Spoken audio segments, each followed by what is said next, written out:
नमस्कार, आप सभी प्यारे बच्चों का स्वागत है सीयूईटी यूजी स्टडी कैपिटल के इस यूट्यूब चैनल पर। आज की ये जो हमारी वीडियो है इसमें आप जानने वाले हैं किस तरीके से आप 12th के बाद बीएससी कर सकते हैं।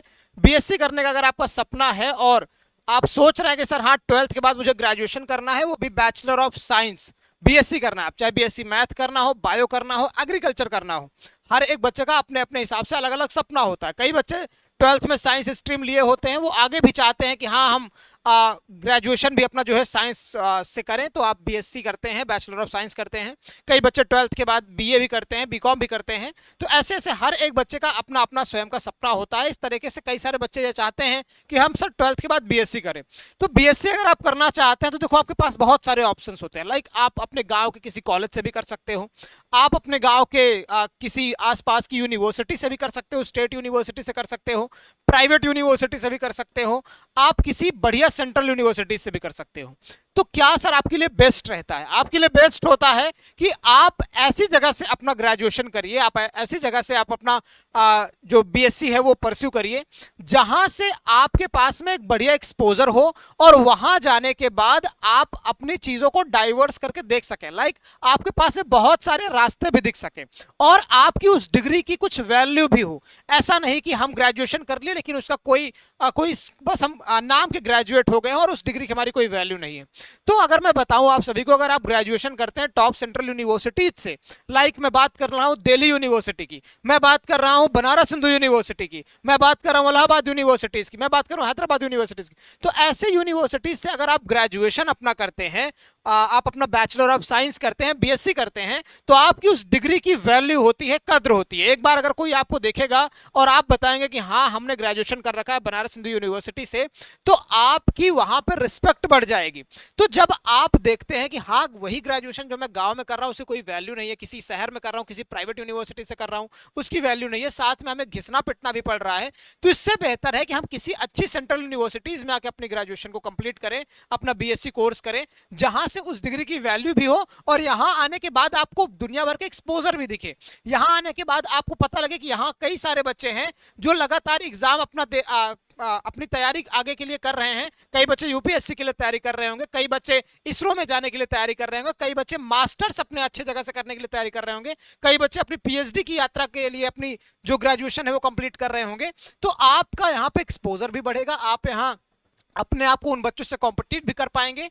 तो इस तरह से आपका इन्वायरमेंट एक तरह बेहतर हो जाएगा। तो आप ऐसी जगह से बीएससी करेंगे, है ना।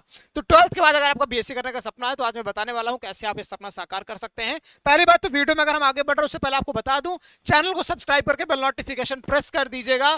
क्यों? क्योंकि एकमात्र प्लेटफॉर्म है सीयूईटी यूजी स्टडी कैपिटल जो आपको एग्जाम के लिए गाइड करता है, साथ में छोटी से छोटी अपडेट्स, एप्लीकेशन फॉर्म कब आएगा, एप्लीकेशन फॉर्म आने के पहले आपको क्या क्या चीजें तैयार कर लेनी है, आपको तैयारी किस तरीके से करनी है, गाइडेंस क्या फॉलो करनी है, एप्लीकेशन फॉर्म आने के बाद क्या करना है, एग्जाम के पहले किस तरीके से अपने आपको प्रिपेयर करना है, एग्जाम के बाद कैसे अपने आपको प्रिपेयर करना है, काउंसलिंग में किस तरीके से आपको क्या क्या चीजें लेके जानी है, काउंसलिंग में क्या गलती नहीं करनी है, हर एक छोटी से छोटी बात पे हम आपको समझाते हैं, वीडियोस बनाते हैं और आपकी मदद करते हैं। तो आप हमारे चैनल को जरूर सब्सक्राइब कर लीजिएगा।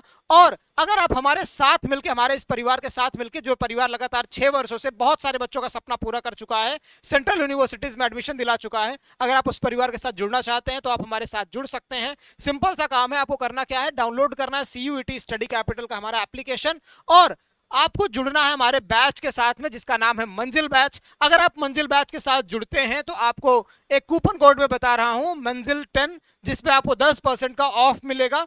ये नॉर्मल ये हमारी वीडियोस में मैं आपको बताता हूं इस कूपन कोड के बारे में, लेकिन अभी चल रहा है दिवाली, ये दिवाली के बीच में आपको ये वीडियो मिल रही है, शायद दिवाली के एक दिन पहले आपको ये वीडियो मिल रही होगी, तो अभी ये ऑफर चल रहा है दिवाली धमाका का। तो दिवाली के इस त्योहार में अगर आप हमारे इस कोर्स के साथ अगर आप जुड़ते हैं तो आपको 30% का एक बड़ा डिस्काउंट दिया जा रहा है, आप अवेल कर सकते हैं हर एक कोर्स के बीएससी पर, चाहे आप बीए के स्टूडेंट हो चाहे बीकॉम के हो, आपके कोई छोटे भाई बहन होंगे, सबको आप बता सकते हैं। कूपन कोड आप यूज करिए सीयूईटी यूजी दिवाली और आपको मिलेगा 30% का एक बड़ा डिस्काउंट हमारे कोर्सेज पर। तो भाई कोई समस्या होती है तो 9336257345 हमारा कॉन्टैक्ट नंबर, आप कॉन्टैक्ट कर सकते हैं। बाकी हमारे टेलीग्राम और व्हाट्सएप चैनल का लिंक डिस्क्रिप्शन बॉक्स में दिया है, आप और भी अच्छे तरीके से हमारे साथ जुड़ सकते हैं ताकि वीडियोज अपलोड होती है तो हम सबसे पहले उन बच्चों को अपडेट कर देते हैं जो हमारे टेलीग्राम और व्हाट्सएप चैनल पर जुड़े हुए होते हैं। क्योंकि भाई भाई वो इतना एफर्ट दिए तो उनके लिए कुछ तो एडिशनल चीजें बनती ही बनती है। चलिए अब मैं आपको बताने वाला हूं, जैसे अगर आप 12th के बाद बीएससी करना चाहते हैं तो आप सोचेंगे कि सर मुझे अगर दिल्ली यूनिवर्सिटी में बीएससी करना है तो मुझे दिल्ली यूनिवर्सिटी के लिए अलग से एप्लीकेशन फॉर्म फिल करना पड़ेगा, पेपर देना होगा, तब दिल्ली में एडमिशन होगा, या 12th के मार्क्स के बेसिस पे एडमिशन होगा। ऐसा नहीं रह गया है। आप चाहे डीयू में एडमिशन लें, चाहे आप बीएचयू में एडमिशन लेना चाहें, चाहे एयू में लेना चाहें, चाहे आप हैदराबाद यूनिवर्सिटी में एडमिशन लेना चाहें, चाहे पांडिचेरी यूनिवर्सिटी, यानी कि देश भर की जो टॉप सेंट्रल यूनिवर्सिटीज हैं अगर आप उनमें एडमिशन लेना चाहते हैं, देश भर की जो टॉप स्टेट यूनिवर्सिटीज हैं उनमें आप एडमिशन लेना चाहते हैं, आप कई सारे प्राइवेट यूनिवर्सिटीज हैं उनमें अगर आप एडमिशन लेना चाहते हैं, तो आपको हर एक यूनिवर्सिटीज का एप्लीकेशन फॉर्म नहीं फिल करना है, सिर्फ फिल करना है CUET को, है ना। क्या है सर CUET का full form? Common university entrance test. यानी कि आपको एक एग्जाम देना है और इस एक एग्जाम को देने के बाद आप हर एक यूनिवर्सिटीज में, जितनी यूनिवर्सिटीज CUET के अंदर लिस्टेड हैं, आप उसमें अपनी काउंसलिंग करा पाएंगे। और इसी मार्क्स के बेसिस पर आपका हर एक यूनिवर्सिटीज में आप अपनी चाहे काउंसलिंग कराएंगे और अपना एडमिशन ले सकते हैं। हाँ ऐसा नहीं सर हर एक यूनिवर्सिटी में एडमिशन ले लेंगे, किसी एक यूनिवर्सिटीज में आपको लेना होगा, सुनिश्चित करके कि हाँ हम टारगेट किस चीज को कर रहे हैं। जैसे टॉप यूनिवर्सिटीज मानी जाती है DU, BHU, ऐसे AU, तो सब बच्चों का सपना होता है कि हमारा एडमिशन BHU में हो, हमारा एडमिशन दिल्ली यूनिवर्सिटीज में हो। तो आपको फॉर्म फिल करते वक्त ये बाकायदा ध्यान रखना होता है कि DU की एलिजिबिलिटी क्राइटेरिया क्या है, वो कौन से सब्जेक्ट्स मांग रहा है। क्यों? क्योंकि CUET का जो एग्जाम होता है वो 3 फेज में होता है।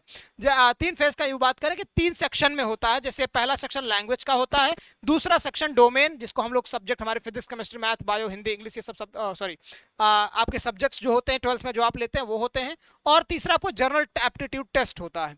तो ये तीनों आपको एग्जाम देने होते हैं सर।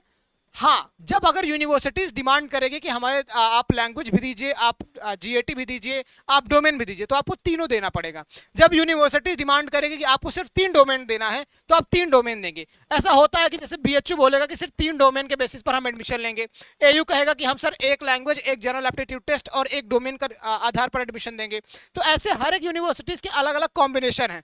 आप सब यूनिवर्सिटीज को देख लेंगे और उसका एक जनरल कॉम्बिनेशन उठा लेंगे। जैसे जनरल कॉम्बिनेशन क्या है, आपने एक लैंग्वेज ले लिया, आपने 3 डोमेन ले लिया और आपने एक GAT ले लिया, तो आपका ये 3 जो है, यानी कि कुल आपको कितने पेपर देने होंगे? 5 पेपर देने होंगे। और सर ये कभी हो सकता है 1 दिन में देने पड़े, हो सकता है कभी 2 दिन में देने पड़े। तो इस तरीके से आप अपना जो एप्लीकेशन फॉर्म है उसमें आप फिल करेंगे तो आप हर एक यूनिवर्सिटीज के लिए लगभग एप्लीकेबल हो जाएंगे। आप देखेंगे, आप समझेंगे तो समझ में आपको आ जाएगा। जिसमें मैंने CUET कंप्लीट डिटेल बताया उसमें मैंने बहुत बेहतर तरीके से समझाया है, आप जाके देख सकते हैं। फिलहाल इसमें भी मैं चीजें बेहतर तरीके से आपको बता दे रहा हूँ कि CUET का जो एग्जाम होता है इन्हीं तीनों के आधार पर होता है। आप एग्जाम देंगे, उसके बाद आपका जो रिपोर्ट कार्ड आएगा, जो यूनिवर्सिटी जैसे बोलेगी कि हाँ हम 3 डोमेन के बेसिस पे लेते हैं, तो आपके 3 डोमेन के नंबर जुड़ जाएंगे, उसमें से आपका कट ऑफ बनेगी। और बहुत सारे बच्चे जिसके लिए फाइट करते हैं तो कट ऑफ भाई थोड़ी बहुत ज्यादा जाती है, लेकिन हाँ अगर आप मेहनत करते हैं, लगन से लगे हुए हैं, अभी भी पढ़ रहे हैं अपने डोमेन्स को, जिसमें डोमेन क्या है आपका क्लास 12 का पूरा सिलेबस आपके पूछा जाता है, तो आप अगर तैयारी कर रहे हैं, मेहनत कर रहे हैं, तो निश्चित तौर पर आपकी सफलता जो है निश्चित है। और लगे रहिए CUET की तैयारी में। अगर और भी कुछ आपको चीजें पूछनी है तो आप कमेंट बॉक्स में पूछ सकते हैं, मैंने इसमें आपको क्लियर कर दिया। अगर आप 12th के बाद BSc करना चाहते हैं, चाहे आप टॉप सेंट्रल यूनिवर्सिटीज में करें, चाहे स्टेट यूनिवर्सिटीज में करें, चाहे प्राइवेट यूनिवर्सिटीज में, आप CUET का एग्जाम जरूर दीजिएगा। CUET का एग्जाम अगर आप देते हैं तो आपके पास बहुत सारे यूनिवर्सिटीज की लिस्ट खुल जाती है जहां आप एडमिशन ले सकते हैं। मैं बता दूं इन यूनिवर्सिटीज में कोई डायरेक्ट एडमिशन नहीं होता, CUET के बेसिस पर ही होता है। फिलहाल आज के इस वीडियो में बस इतना ही, मिलते हैं आपसे नेक्स्ट वीडियो में। तब तक के लिए मैं आप सभी का कमेंट बॉक्स चेक करने वाला हूं कि कौन सा बच्चा कौन सा प्रश्न हमसे पूछने वाला है। Wish you all the very best, मिलते हैं अगले वीडियो में, बाय बाय।